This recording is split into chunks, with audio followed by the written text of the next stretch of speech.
क्या इरादा है अब बानू जी? अब इरादा है हमें पूर्णिमा से कुछ सुनना है। पूर्णिमा सुनाए? चलिए ठीक है, पूर्णिमा क्या सुनाते हुआ, हैं। बहुत सोचना पड़ गया? नहीं। चलिए। लगता है कोई और पूर्णिमा ढूंढ रही थी शायद ये। लेकिन भूल जाइए पूर्णिमा जी, आप जैसी कोई और दूसरी नहीं है। चलिए, अभी हम अपनी एक रचना आपको सुनाने जा रहे हैं, पर उससे पहले कहानी दिमाग में आ गई कि एक राज्य में एक सौदागर रहा करता था। तो वो एक महल, राजा के महल में एक ही जैसी दो गायें लेकर के पहुंचा। बहुत सुंदर स्वस्थ गायें थी। ये कहानी हो सकता है बहुतों ने पढ़ी भी हो, कहीं पढ़ी हुई कहानी है ये। तो राजा से सौदागर ने कहा कि महाराज, ये दोनों गायें आपस में माँ बेटी लगती हैं। एक तो इनमें माँ है और दूसरी इसकी बेटी है। अब पहचानना यह है कि इनमें माँ कौन है और बेटी कौन है, क्योंकि दोनों गायें एक सी हैं। तो मैंने सोचा कि मैं कैसे इस चीज को पता लगाऊं, तो आपके दरबार में लाया हूं। एक से एक बढ़ के विद्वान लोग आपके दरबार में हैं, तो आप इसका थोड़ा सा बताइए कि कौन माँ है कौन बेटी है इनमें। अब महाराज ने अपने सभी जितने भी विद्वान लोग थे सबसे पूछा, कोई समझ ही नहीं पा रहा था कि मतलब कौन माँ होगी और कौन बेटी होगी। तो फिर महामंत्री को एक युक्ति सूझी। महामंत्री ने कहा कि महाराज आज्ञा हो तो दोनों गायों के लिए कुछ चारा मंगवाया जाए। अब महाराज जी का तो पारा साथ में आसमान में, कि क्या बात करते हो, राज सभा में चारा मंगवाया जाएगा गायों के लिए। महामंत्री ने कहा कि जानता हूं महाराज, ये दरबार का नियम नहीं है, लेकिन अगर समस्या का समाधान करना है तो उसके लिए तो आपको मुझे इसकी आज्ञा देनी ही पड़ेगी। मंत्री ने निवेदन किया और महाराज ने आज्ञा दी। गायों के लिए चारा मंगाया गया। वो मंत्री जी ने की पत्नी ने दोनों गायों के आगे वो भोजन रखा। मंत्री जी ने अपनी पत्नी को भी बुलवा लिया था वहां। दोनों गायों के आगे वो चारा रखा गया। जब वो खाने लगी, गाय उस चारे को चरने लगी, तो मंत्री की पत्नी बोली कि पहली गाय जल्दी जल्दी खाने के बाद दूसरी गाय के भोजन में मुंह मारने लगी है, और जो दूसरी वाली गाय है उसने पहली वाली के लिए अपना चारा छोड़ दिया। ऐसा केवल एक ही इंसान कर सकता है, और वो है माँ। तो ये जो दूसरी वाली है ये माँ है। मतलब इसका जो सार है वो यही है कि माँ जो है वो बच्चे के लिए भूखी रह सकती है। माँ में ही त्याग, करुणा, वात्सल्य, ममत्व जैसे गुण विद्यमान होते हैं। तो यहाँ तक कि देवताओं को भी माँ के शक्ति के आगे झुकना पड़ जाता है। तो ऐसी जो है माँ में क्षमता होती है त्याग की, बलिदान की। तो इसी संदर्भों में प्रस्तुत है कि जब जब माँ तुमको याद किया, मन में मीठी यादें आई, जैसे रीते से उपवन में हो पुष्पों की पातें छाई। जब जब माँ तुमको याद किया, मन में मीठी यादें आई, जैसे रीते से उपवन में हो पुष्पों की पातें छाई। तुमने था संबल दिया मुझे, हर तूफान से जो जूझ सकूं, भर दी मिठास इतनी मुझ में, विश्व को भी जो अमृत कर दूं। पता नहीं कर पा रहे हैं या नहीं। कोशिश तो जारी है। तुमने कोशिश था तो जारी है। संबल दिया मुझे, हर तूफान से जो जूझ सकूं, भर दी मिठास इतनी मुझ में, विश्व को भी जो अमृत कर दूं। वो प्यार दुलार की निर्झरणी फिर आज अचानक याद आई। वो प्यार दुलार की निर्झरणी फिर आज अचानक याद आई। जब जब माँ तुमको याद हुआ, मन में मीठी यादें आई। अगली पंक्तियां हैं। माँ तूने निस्वार्थ भाव से जीवन के रथ को हाँका। माँ तूने निस्वार्थ भाव से जीवन के रथ को हाँका, जग के सारे संबंधों को निज स्नेह प्यार से था सींचा।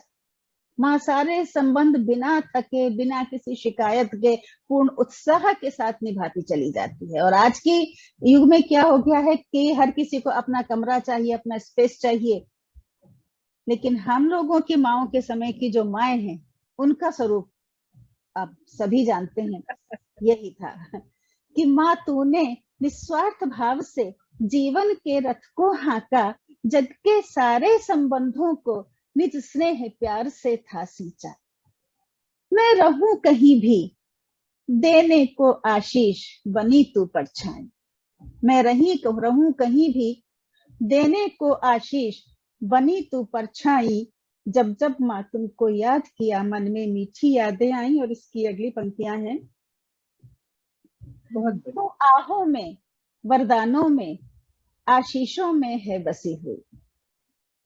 जब मन व्यथित होता है तब भी मुंह से हर व्यक्ति के माँ। यही निकलता है, माँ काश माँ होती, काश उसकी गोदी में सर रख के पल भर को सो जाती, यही निकलता है। जब कुछ अच्छा होता है तब भी माँ के प्रताप से ऐसा हुआ, माँ का आशीष हमारे साथ है तो ऐसा हुआ है। तो आहों में, वरदानों में, आशीषों में है बसी हुई। तो मेरे हर एक पल के सुख दुख में है धीरज बनी हुई। तो मेरे हर एक पल के सुख दुख में है धीरज बनी हुई। तेरी आशीष भरी उंगली मेरे बालों में लहराई। तेरी आशीष बनी उंगली मेरे बालों में लहराई। जब जब माँ तुमको याद किया, मन में मीठी यादें आई। जैसे रीते से उपवन में हो पुष्पों की पाती छाई। और इसी के साथ कार्यक्रम को आगे बढ़ाते हुए हम आज की सभा की अध्यक्ष रेखा अस्थाना जी को आमंत्रित करेंगे कि वो आए और आज के कार्यक्रम के संबंध में कुछ कहें, और साथ में अपनी एक और रचना भी जिसके लिए हम लोग यहाँ इंतजार कर रहे हैं प्रस्तुत करें। रेखा जी। मैं सभी जितने भी गणमान्य और बहुत ही प्रबुद्ध कवियत्रियों को हमने सुना और बहुत अच्छा लगा। और सबसे बड़ी बात कि हमारी साहित्य मुग्धा में डॉक्टर पूर्णिमा शर्मा जी ने और भी प्रबुद्ध लोगों को जोड़कर, जैसे कहते हैं ना कि एक पूरा गुलदस्ता सा बना दिया। मुझे बहुत खुशी हुई, मैं रात भर सोचती रही। और आप तो जानती है मैं बहुत देर तक जगती हूँ, प्रातः सवेरे भी यही सोचती रही कि मेरी साहित्य मुग्धा वाकई मुग्ध हो गई इस सारे बड़े बड़े रचनाकारों से। तो बहुत ही अच्छा लगा। और आप सबके ही प्रयास से हमारी साहित्य मुग्धा जो है आगे सभी नए रचनाकारों को आगे बढ़ाने में बहुत सहायक होगी, ऐसा मैं सोचती हूँ। आप सभी का आशीर्वाद और शुभकामनाएं मुझे मिलती रहे। और आज के जितने भी रचनाकार हैं उनको बहुत ही अच्छा लगा। और सचमुच ये जो हमारी उषा राज जी हैं, उनके आगे हम लोगों की कविता तो, उनकी कोयल तो हमारी चिड़िया वाली आवाज हो जाती है। बिल्कुल बिल्कुल सही। कहीं कहीं गौरैया की आवाज भी अच्छी लगती है। कोयल तो है ही है, लेकिन गौरैया की चिड़चिड़ाहट भी अच्छी लगती है। तो बहुत ही अच्छा लगा। भानो जी का संचालन आज मैं देख रही थी, बहुत ही अच्छा। और कौन सा कार्य ऐसा जो व्यक्ति ठान ले और ना करे, और उनका तो बिल्कुल। अभी कुछ शब्द मुझे भी बोलने हैं। आज मैंने भी लिखी है, उसे भी बोलना है मुझे भी। बिल्कुल रेखा जी, आप अपनी कविता सुनाइए। और मैं बस क्योंकि अवध प्रांत की रहने वाली हूँ, और एक बहुत भावुक कविता जो मैंने बनाई है जी, जब माँ मैके में नहीं होती है उस समय की, जब मैं पहली बार गई और माँ मैके में नहीं थी, उस समय के मैके का दृश्य वो मैं अवधी में सुना रही हूँ। अवधी भाषा उसमें सुना रही हूँ, क्योंकि मैं चाहती हूँ सभी अपने अपने प्रांतों की भाषा में अगर कविताएं कहें तो बहुत अच्छा होगा। तो अब सुनिए, माँ के बिन मायका अधूरा। माँ के बिन मायका अधूरा है, माँ के बिन मायका अधूरा है, माँ के बिन मायका अधूरा है। याद आवे मुझे वो बार बार की चिट्ठियां पत्तियां, वो बार बार की चिट्ठियां पत्तियां, भूले नहीं माँ हम तुम्हारी बत्तियां, भूले नहीं माँ हम तुम्हारी बत्तियां, बार बार माँ द्वार अगोरन। अगोरन माने देखना, बार बार माँ द्वार अघोरन भिगो रही मोरी नैना सुअन। आई हूँ माँ अपने मैके, आई हूँ माँ अपने मैके, ढूंढ रही मैं तुमको, ढूंढ रही मैं तुमको अमुआ के तरह। कभी फूलन की बगिया में ताकूं, कभी फूलन की बगिया में ताकूं, कभी डाल खटोला तुमको खोजूं, कभी डाल खटोला तुमको खोजूं। अम्मा तुम बिन सब पत्ते सूखे, अम्मा तुम बिन सब पत्ते सूखे। अब न जामुन आमों में वो रस, अब न जामुन आमों में वो रस। कटहल बढ़ल सब है नीरस, कटहल बढ़ल सब है नीरस। माँ तुम बिन सब फीके फीके, माँ तुम बिन सब फीके फीके। माँ के बिन मायका अधूरा है, माँ के बिन मायका अधूरा है। माँ मेरी पाक शास्त्र में बहुत प्रवीण थी, उस पर 2 लाइनें सुनिए। अब न लगे माँ तरकारी तर, अब न लगे माँ तरकारी तर। तुम बिन रहा न वो घर वो घर, तुम बिन न रहा घर वो घर। एक बार तो आकर मुझसे मिल लो, एक बार तो आकर मुझसे मिल लो। छोड़ छाड़ कर सर्ग का सब सुख। अब बगिया की हालत देखिए 4 लाइनों में। बेला फूल रही बगिया में, पर कहाँ गई वो चहक महक। बगिया फूल रही, बेला फूल रही बगिया में, पर कहाँ गई वो चहक महक। माँ बिन मायका सूना लागे, रह रह कर अब रोना आवे। सबसे सुंदर जगह मोरी मायका, सबसे सुंदर जगह मोरी मायका। तुम बिन लागे मोही ईंट का भाटा, तुम बिन लागे मोही ईंट का भाटा। कैसे समझाऊं मैं अपने हिये को, स्थिर करूं अब कैसे जिये को, स्थिर करूं अब मैं कैसे जिये को। माँ से ही बिटिया का मैका होता, जीवन का सुदृढ़ सहारा होता।